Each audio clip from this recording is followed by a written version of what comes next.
இருந்தது. ஆனால் அவரை வழிநடத்தி அவர் தைரியமான ஆளாக உலவிக் கொண்டிருந்ததுக்கான ஒரு பெரிய எனர்ஜியா, ஒரு பெரிய மருந்தா இருந்தது அவருடைய அந்த அந்த கட்சியின் மீதான அவருடைய பாசமும், தமிழரசு கட்சி ஸ்திரமாக இருக்கிறது என்கின்ற ஒரு பெரிய நம்பிக்கை, அல்லது போனால் தமிழ் தேசிய கூட்டமைப்பு வலுவாக இருக்கிறது என்ற ஒரு பெரிய நம்பிக்கையும் இருந்தது. இரண்டாவது, அவர் தன்னுடைய அரசியலை ஆரம்பித்தது ஒரு போராளியாக.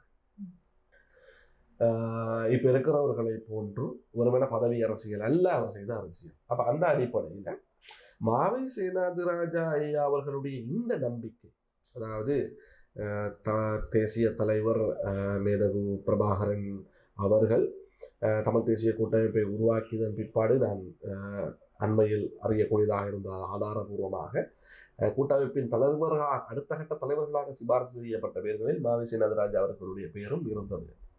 அப்ப அந்த அளவு தூரம் இருந்த சகோதர இயக்கங்களுக்கு இடையிலான அந்த ஒற்றுமையை அரசியலில் பேணி பாதுகாக்க வேண்டும் என்றதை கடைசி வரையும் கரிசனையுடைய அக்கறையாகவும் இருந்தார் என்றது நாங்கள் அவருடைய மரண சடங்குல பார்க்கக்கூடியதாக இருந்தது.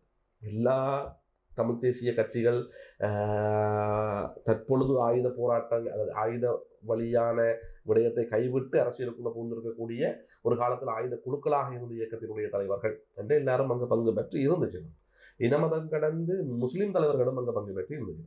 அப்ப இப்படி இருந்த ஒரு கௌரவமாக அரசியலில் பயணித்துக் கொண்டிருந்த ஒரு கனவான அரசியல்வாதி, ஒரு ஜென்டில்மேன் பொலிட்டீஷியனை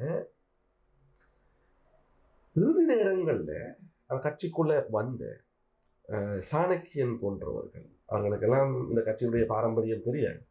எங்களுக்கு தெரிந்தது போன்று நாங்கள் அனுபவித்தது போன்ற விடயங்களை அவர்கள் அனுபவித்தது கிடையாது. அவர்களுக்கு மாவை சேனாதிராஜா அவருடைய அரசியல் பயணம் என்ன என்றெல்லாம் தெரியாது. நான் சொன்னேன், பதவி சுகபோக வாழ்க்கை என்கின்ற ஒரு குறுகிய வட்டத்துக்குள் இருக்கக்கூடிய அரசியல்வாதிகள். அப்ப இவர்கள் இறுதியாக நடைபெற்ற மத்திய குழு கூட்டத்தில் வைத்து அவர் உட்பட சில